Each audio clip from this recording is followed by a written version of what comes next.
Morning student. Class 12th geography से कर रहे हैं लेसन 4 जिसका हम पार्ट ए कर चुके हैं। लेसन का नाम है ह्यूमन सेटलमेंट यानी कि मानव बस्तियां, जिसके हमने दो पार्ट में जिसको डिवाइड किया था। एक था रूरल सेटलमेंट और नेक्स्ट है अर्बन, जिसको हम आज डिस्कस कर रहे हैं कि अर्बन सेटलमेंट क्या होते हैं।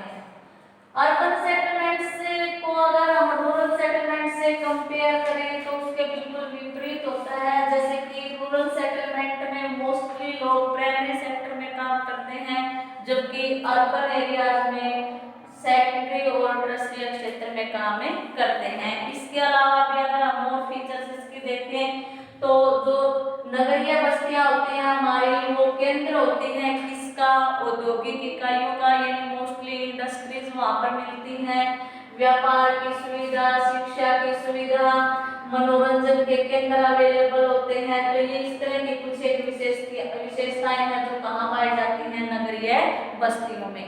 नगरीय बस्तियों के लोगों के बीच जो आपसी रिलेशन है वो ग्रामीण बस्तियों की अपेक्षा क्या होते हैं, कम होते हैं, क्योंकि एक तरह से उनकी इतनी बिजी लाइफ होती है कि वो एक दूसरे के साथ सुख दुख आपस में शेयर नहीं कर पाते हैं।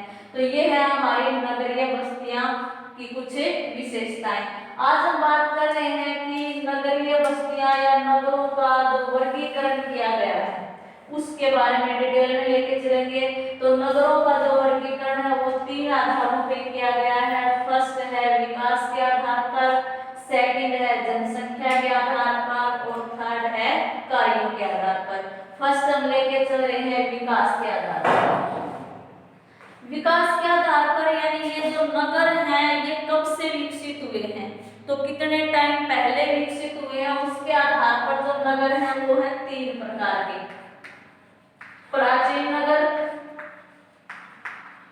सेकंड है मध्यकालीन नगर और थर्ड है आधुनिक नगर। इनके बारे में हम डिस्कस करते हैं। प्राचीन नगर का जो टाइम पीरियड दिया है यानी करीब 2000 साल पहले जो नगर विकसित हुए थे उनको कौन से नगर कहा गया है, प्राचीन नगर। जैसे कि वाराणसी, प्रयाग जिसका आज नाम क्या रखा गया है, इलाहाबाद। मोस्टली जो प्राचीन नगर होते थे वो केंद्र होते थे किसके, यानी कि धार्मिक एक्टिविटीज या जो सांस्कृतिक एक्टिविटीज थी वो इन नगरों में ज्यादा विकसित हुई थी और उसी के आधार पर ये नगर जो है विकसित हुए थे। तो प्राचीन नगर कौन से जो कितने साल पुराने हैं, लगभग 2000 साल पुराने। एग्जाम्पल क्या डाला, एग्जाम्पल आपने जरूर याद करना है, वाराणसी, प्रयाग यानी कि इलाहाबाद। सेकंड है मध्यकालीन नगर, यानी प्राचीन नगर और आधुनिक नगर के बीच का जो टाइम पीरियड था, जैसे लिया गया है 647 ईसा से लगभग 1700 ईस्वी के बीच का जो टाइम पीरियड था। और इस टाइम में जो नगर विकसित हुए हैं उनको क्या कहा गया है, मध्यकालीन नगर। मोस्टली इस टाइम पीरियड में जो नगर विकसित हुए हैं वो है राज्य, यानी पहले राजा महाराजा होते थे उनके टाइम पे या जो रियासतें वगैरह होती थी उनकी राजधानियों के रूप में ये नगर विकसित हुए थे। अगर हम एग्जांपल डालें तो इसमें जैसे कि आगरा है, कन्नौज, इस तरह के, पाटलिपुत्र, सम्राट अशोक की राजधानी थी शायद ये। तो इस तरह के जो नगर जो कि मध्यकालीन टाइम में राज्य महाराजाओं के युग में विकसित हुए थे उसको हम क्या कहते हैं, मध्यकालीन नगर।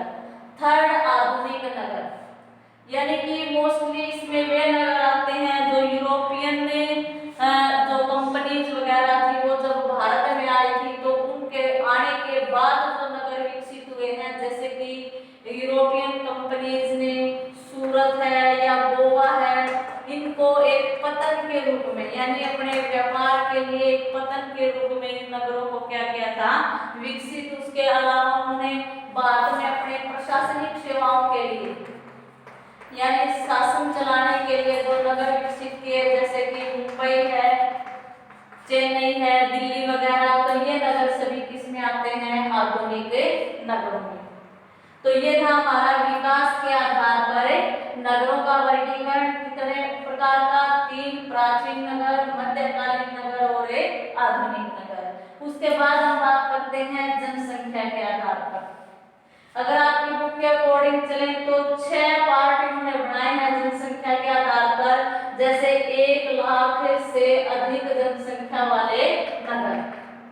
उसके बाद आ जाएगा 50,000 से, यानी 50,000 का आपने गैप करना है 99,999, 50,000 का आप इसमें गैप करते चलेंगे तो 6 वर्ग बना दिए हैं।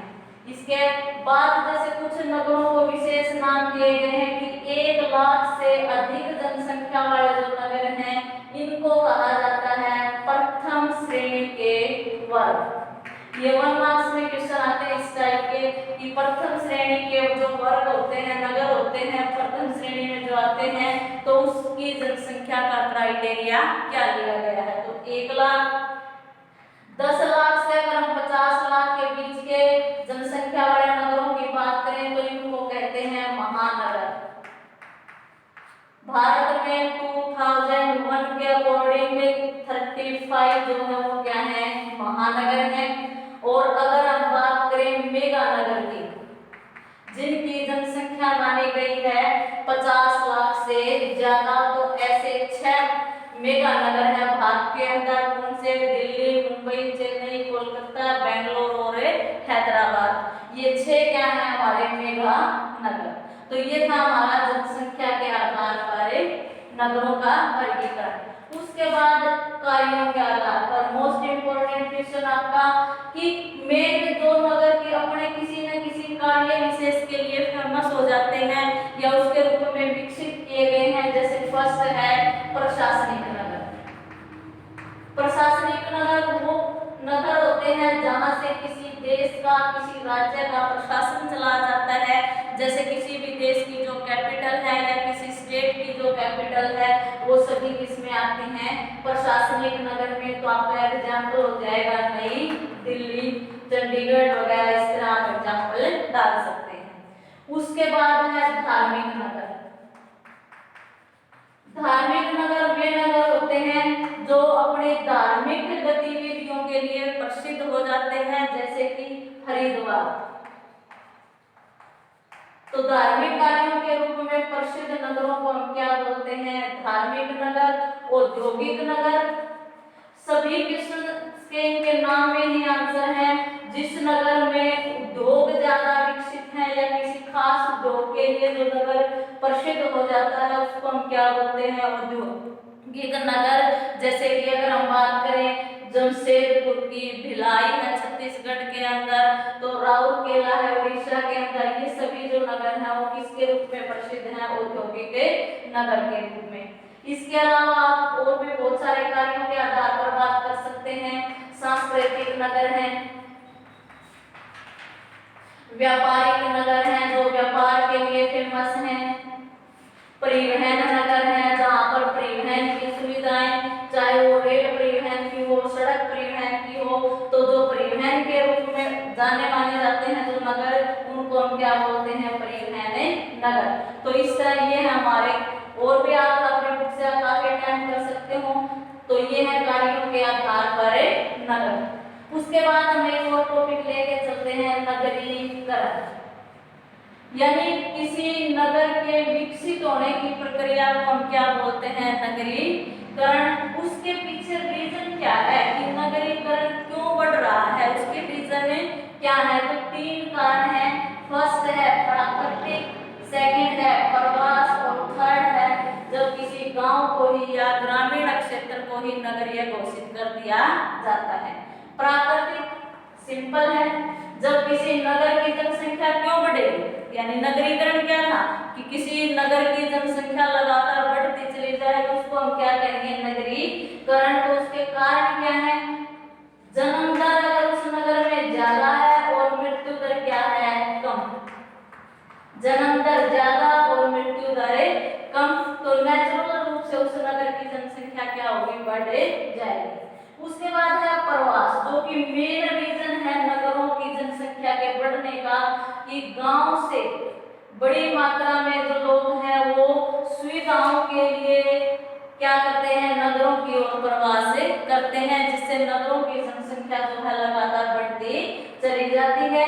थर्ड है, जब कोई नगर है और उसके आस पास जो ग्रामीण क्षेत्र है उसको ही उस नगर में क्या कर दिया जाता है, मिला दिया जाता है, यानी उस ग्रामीण क्षेत्र को ही नगर घोषित कर दिया जाता है। जैसे हम दिल्ली की अगर बात करते हैं तो दिल्ली के आसपास के जो भी बस्तियां वगैरह थी या जो भी ग्रामीण परिवेश था, ग्रामीण क्षेत्र था, उसी को उसमें कन्वर्ट यानी मिक्स कर दिया गया किसके अंदर, दिल्ली के अंदर।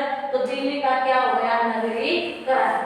तो ये थे नगरीकरण के 3 रीजन, प्राकृतिक, प्रवास और ग्रामीण क्षेत्र को ही नगरीय घोषित कर देना। ये था